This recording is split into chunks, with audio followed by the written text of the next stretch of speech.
Hello all, मी doctor Netra. हे काय आहे प्रत्येक गृहिणीला सगळ्यांना माहिती आहे, हे स्क्रब आहे। आणि यांना काय करतात तर भांडी घासतात किंवा कुठल्याही सरफेस घाण असेल तर तो घासतात आणि घासल्यामुळे तो सरफेस स्वच्छ होतो आणि त्या सरफेसवर खरक्या पडतात। हे सगळ्यांना माहिती आहे। आता स्क्रब या शब्दातच तुम्हाला कळलं असेल, आज आपण बोलणार आहे छोट्याशा गोष्टी या सिरीजमध्ये स्क्रब बद्दल। चेहऱ्याला जे आपण स्क्रब करतो त्या स्क्रब बद्दल कुणालाही व्यवस्थित माहिती नसते आणि ती माहिती आज आपण घेऊया। स्क्रब म्हणजे काय तर आपली जी डेड स्किन आहे, चेहऱ्यावर जो लेयर असतो डेड स्किनचा, तो दोन प्रकारचे स्क्रब्स असतात, एक फिजिकल स्क्रब आणि एक केमिकल स्क्रब। फिजिकल स्क्रब म्हणजे उठणं असेल, कॉफी असेल, मसुराची डाळ असेल, बेसनची पीठ असेल, असं काहीतरी खरबरीत घेऊन त्याचा लेप चेहऱ्यावर लावायचा, तो साधारण वाळेपर्यंत थांबायचा आणि स्क्रब करून घासून तो वरचा डेड लेअर काढायचा। केमिकल पील म्हणजे काय तर कुठलं तरी केमिकल ज्याच्यामध्ये जनरली माइल्ड ॲसिड असतं किंवा एन्झाईम्स असतात, जसं AHA BHA आहे, ज्याच्यामध्ये आपलं दह्यामधलं लॅक्टिक ॲसिड येतं, ग्लायकोलिक ॲसिड येतं, सॅलिसिलिक ॲसिड येतं, जे आपल्या चेहऱ्यावरचे डेड स्किन असतात त्याचे बॉन्ड्स ब्रेक करतात आणि ते आपल्या चेहऱ्यावरून ते डेड स्किन काढायला मदत करतात। आता केमिकल स्क्रब आणि फिजिकल स्क्रब दोन्हीही डेड स्किन काढायला मदत करतात, पण या दोन्हीमध्ये खूप मोठा फरक आहे। फिजिकल स्क्रब वापरताना जनरली स्त्रियांना, मुलींना माहीत नसतं की आपण चेहरा घासतोय। आपल्याला इथं माइल्ड एक्सफोलिएशन पाहिजे आहे, आपल्या चेहऱ्याला डॅमेज करायचं नाही आहे।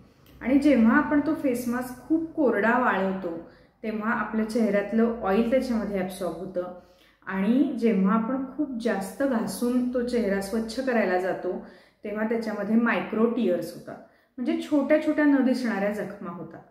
आणि जिथं चेहऱ्याला डॅमेज व्हायला सुरू होतो तिथं पिगमेंटेशन जास्त व्हायला सुरुवात होतं, तिथं ॲक्ने जास्त उठायला सुरुवात होतात, कारण तुमचा चेहरा बाहेरच्या डर्टला, सगळ्या इन्फेक्शनला एक्सपोज होतो। जनरली फिजिकल स्क्रब जे आहेत ते आपण जनरली अवॉइड केले पाहिजेत किंवा त्याचं जे टेक्स्चर आहे ते अगदी स्मूथ पाहिजे, जसं बेसनाचं पीठ असतं अगदी टेक्स्चर त्याचं मऊ पाहिजे। तेव्हा आपण ते आठवड्यातनं 1 ते 2 वेळा पूर्ण फेस मास्क वाळून न देता अर्धवट असताना, ओलसर असताना तो माइल्ड स्क्रब करून वॉश करायचा।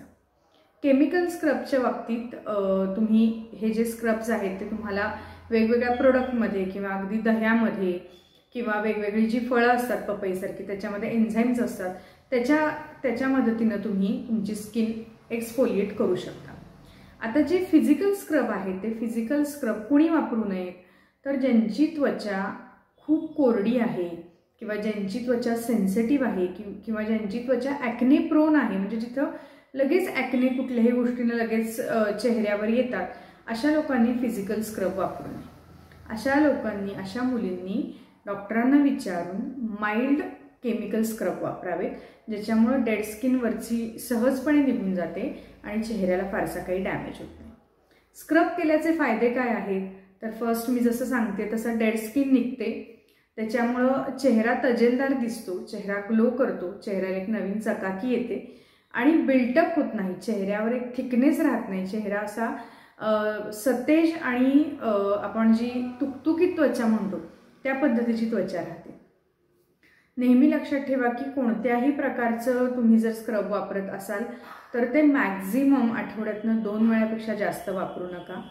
कोणतेही स्क्रब वापरल्यानंतर, धुतल्यानंतर तुमचा चेहरा पॅट ड्राय करून त्याच्यावर छान मॉइश्चरायझर लावा, कारण फिजिकल स्क्रबमध्ये तर संपूर्णपणे तेल जे आहे चेहऱ्याचं ते ॲब्सॉर्ब केलं जातं आणि चेहरा कोरडा होतो आणि कोरडा चेहरा लवकर डॅमेज होतो। तिसरी गोष्ट, चेहरा जास्तीत जास्त कव्हर ठेवण्याचा प्रयत्न करा की ज्याच्यामुळे चेहऱ्यावर धूळ, घाण ह्या सगळ्या गोष्टींचं बिल्टअप होणार नाही। आणि जेव्हा जेव्हा तुम्ही एक्सफोलिएट करताय तेव्हा कायम सनस्क्रीन वापरायचं विसरू नका, ज्याच्यामुळे तुमच्या चेहऱ्याचा ग्लो आणि एकूणच चेहऱ्याची जी स्किनची जी क्वालिटी आहे ती मेंटेन राहील। तर स्क्रब करायचं आहे म्हणजे आपला चेहरा माइल्ड एक्सफोलिएट करायचा आहे, चेहऱ्याला बटाट्याच्या सालीसारखं सोलून काढायचं नाही आहे, कारण त्वचा एकदा डॅमेज झाली की तिथं पिगमेंटेशन सुरू होतात, मल्टिपल प्रॉब्लेम सुरू होतात आणि नक्की कुठं चुकतं हे आपल्या लक्षात येत नाही. त्यामुळं this was all about the scrubbing. Scrubbing गरजेचं आहे. ज्या मुली नियमितपणे स्क्रबिंग करतात त्या मुलींना ब्लॅक हेड, व्हाईट हेड किंवा एकूणच चेहऱ्यावर पॅचीनेस ह्या त्रासांना सामोरं जावं लागत नाही. चेहरा स्वच्छ, छान, नितळ दिसतो आणि नेहमी त्वचा स्वच्छ असल्यामुळं, चांगली असल्यामुळं त्वचेचं एजिंग फास्ट होत नाही. तर नक्कीच ह्या सगळ्या गोष्टींचा विचार करून तुम्ही स्क्रबिंग निवडा.